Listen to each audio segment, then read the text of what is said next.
경기도 내 초, 중, 고교생 3,427명에게 판문점의 위치에 대해 물었습니다. 의외의 답변이 쏟아져 나왔습니다.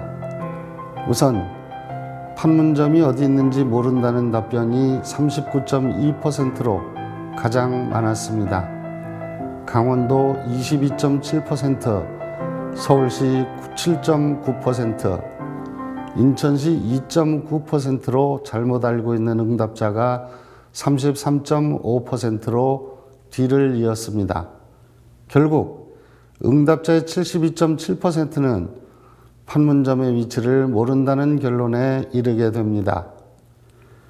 특히 경기 남부권 학생들 중에서 판문점의 위치를 강원도라고 답한 비율이 26.0%로 경기도라고 응답한 22.9%보다 높았습니다. 그나마 경기 북부권 학생들 중에서는 경기도라고 응답한 비율이 강원도보다 높았습니다. 전체 학생 중에서 26.9%만이 판문점은 경기도에 있다는 정확한 답변을 내놓았습니다. 최근 경기도의회 황대호 의원이 수원, 화성, 평택, 오산 등 남부지역 5곳과 고양, 의정부, 동두천 등 북부지역 7곳의 중학생들을 대상으로 한 조사 결과입니다. 비록 중학생들이지만 경기도 학생들을 대상으로 했다는 점에서 예상 밖의 결과가 아닐 수 없습니다.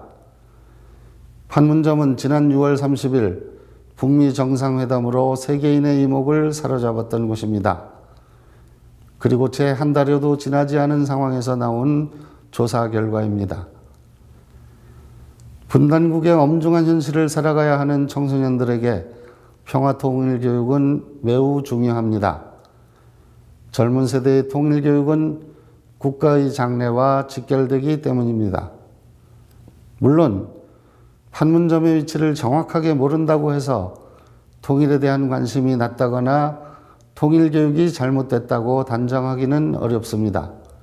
그러나 적어도 이 조사 결과는 청소년들에게 체계적인 통일교육이 얼마나 시급한지에 대한 답변으로는 충분하다고 볼 수 있겠습니다. 우리는 이미 제7차 교육과정을 거치면서 통일교육이라는 명칭을 사용하기 시작했고, 남북한의 지속적인 대화와 상호불신의 해소, 그에 따른 미래지향적인 통일관의 확보라는 방향으로 전진해 왔습니다. 그럼에도 불구하고 통일에 대한 부정적인 생각 또한 광범위하게 확산해 온 것도 사실입니다. 통일의 당위성과 통일의 의지를 확립시키고 통일시대를 대비하는 역량을 길러주는 체계적인 평화통일교육, 제대로 되고 있는지 돌아볼 일입니다. 인천일보 TV 논평이었습니다.